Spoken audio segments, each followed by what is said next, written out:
Hai teman-teman, Assalamualaikum warahmatullahi wabarakatuh.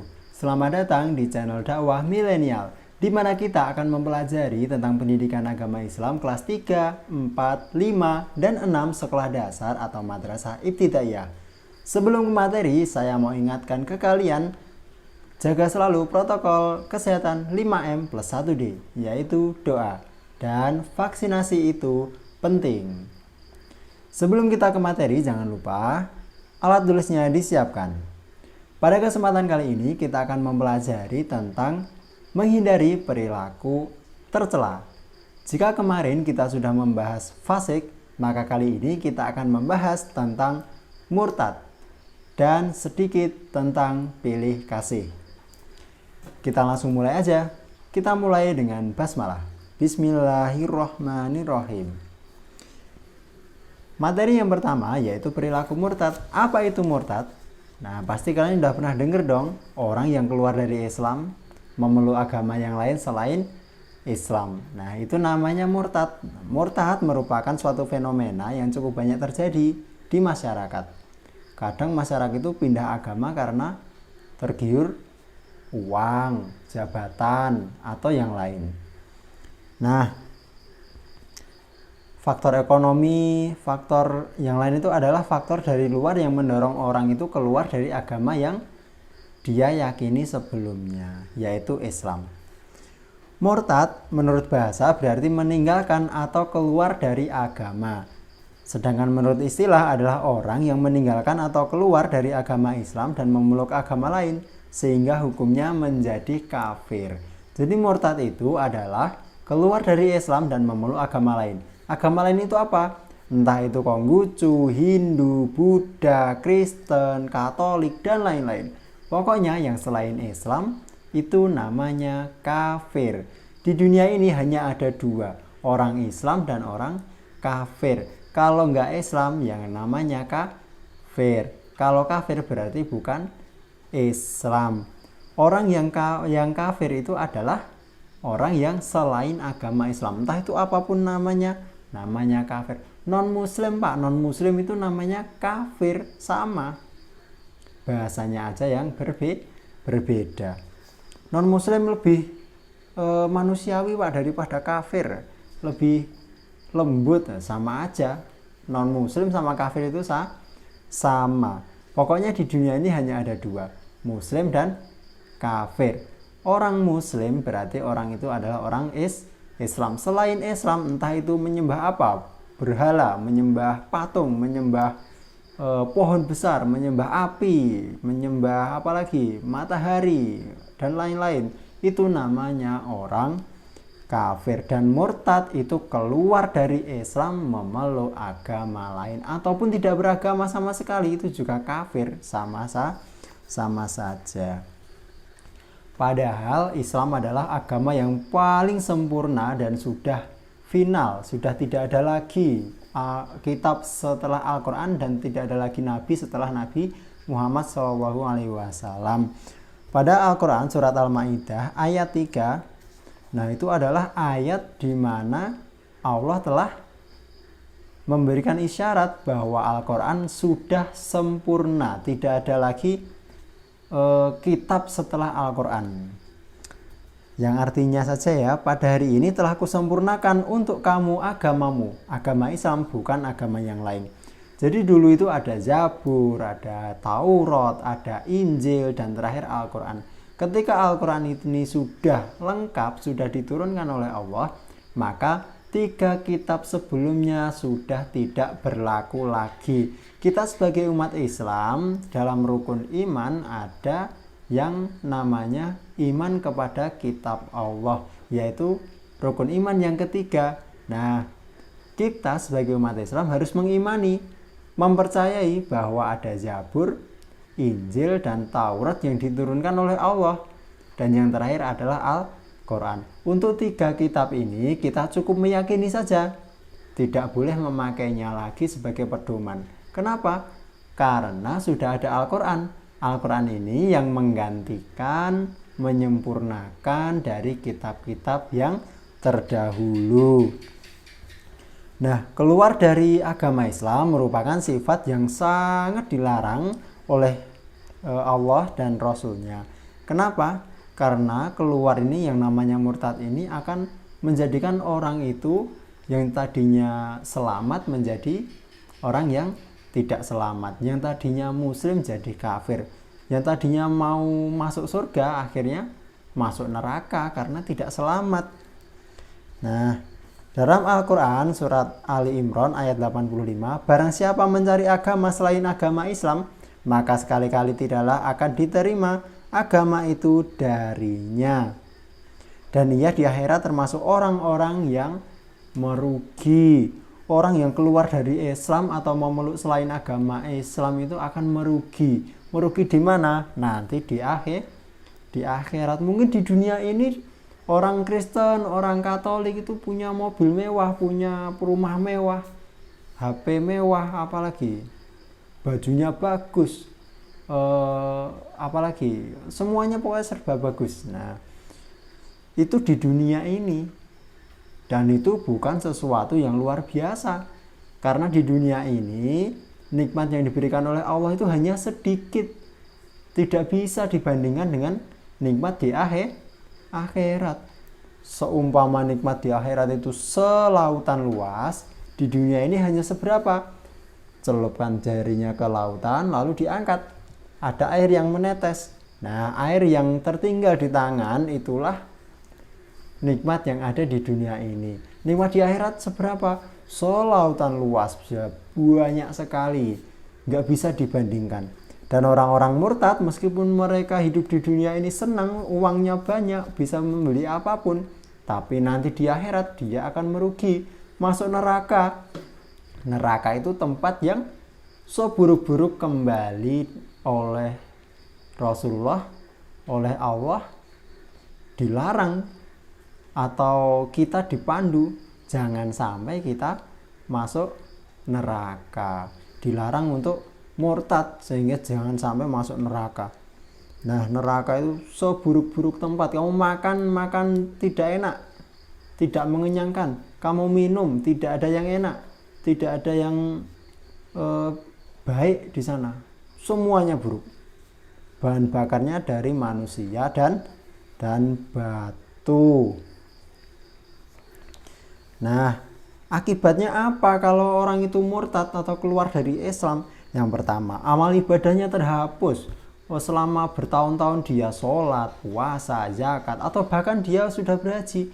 Kok keluar dari Islam, dia pahalanya hilang. Nggak ada manfaatnya. Uang yang dikeluarkan untuk infak, sedekah, membantu anak yatim, orang lain, dan lain-lain, tidak ada gunanya karena dia sudah keluar dari Islam. Yang kedua, haknya sebagai seorang muslim sirna. Orang sebagai orang muslim itu ada hak yang harus dipenuhi oleh muslim yang lain. Apa? Contohnya menjawab salam. Kalau salam dijawab. Kalau orang kafir salam nggak perlu dijawab.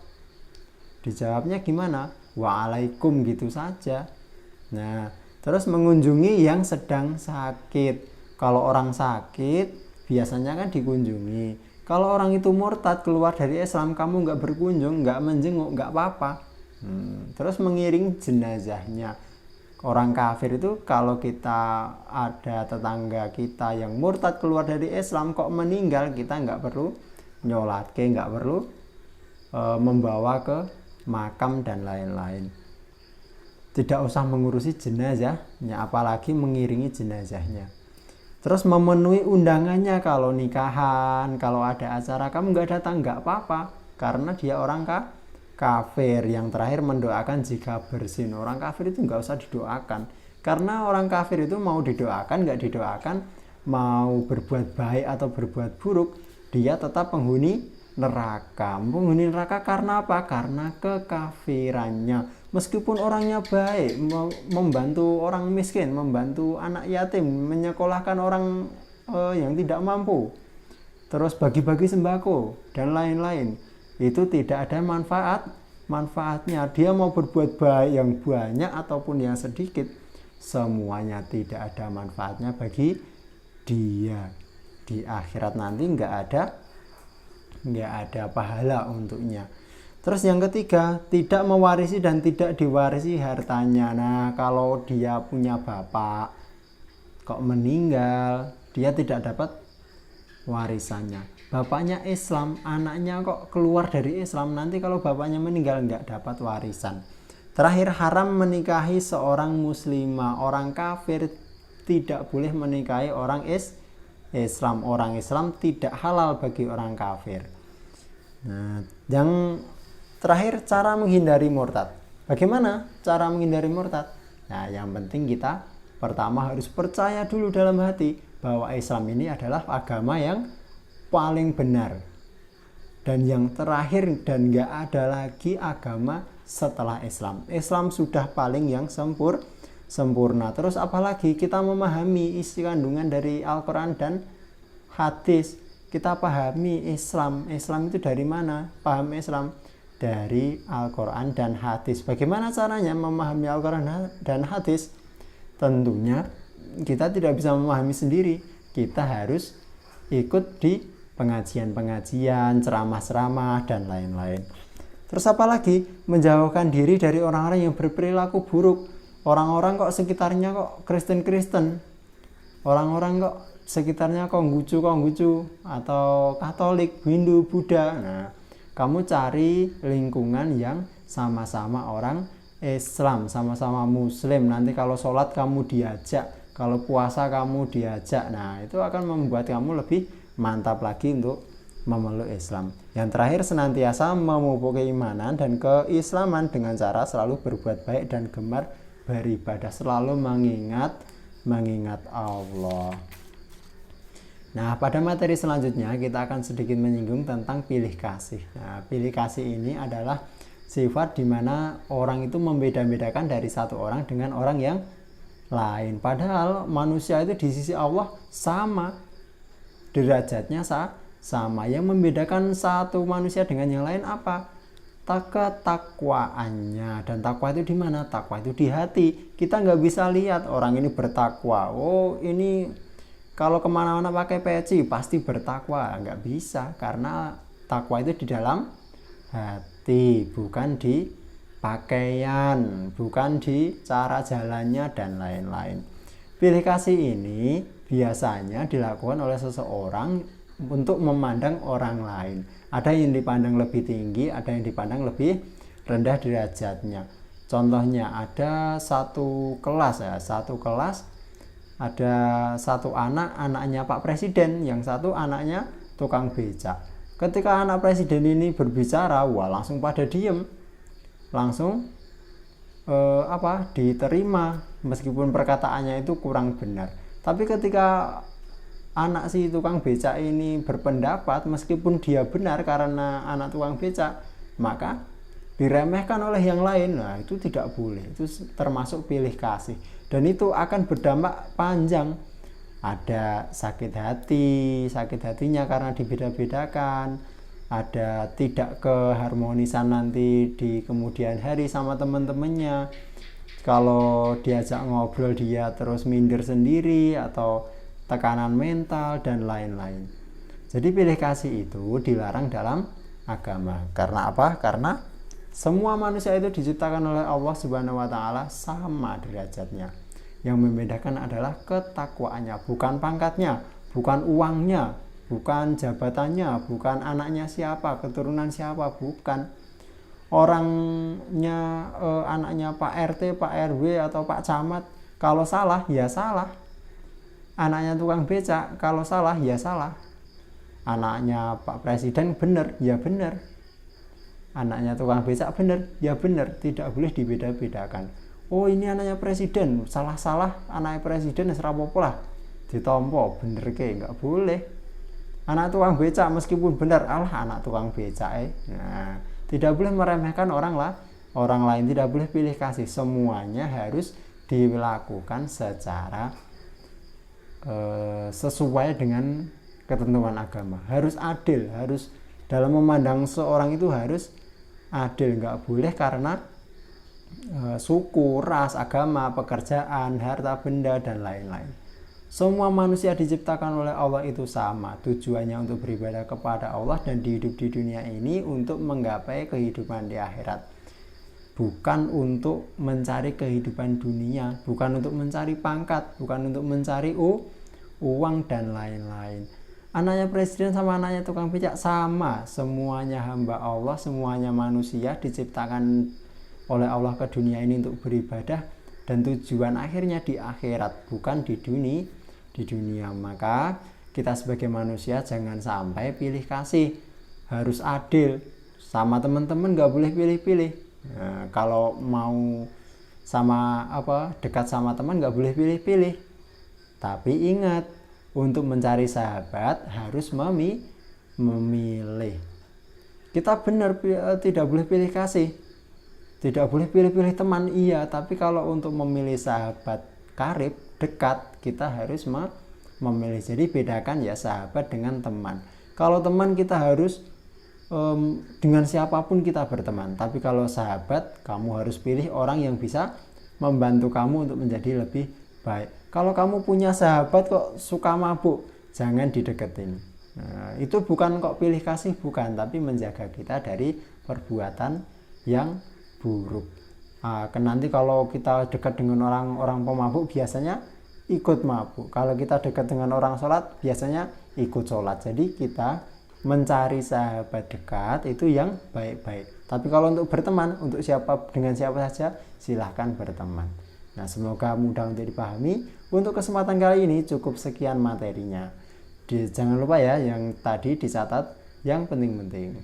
Semoga bermanfaat. Saya akhirul kalam. Wassalamualaikum warahmatullahi wabarakatuh.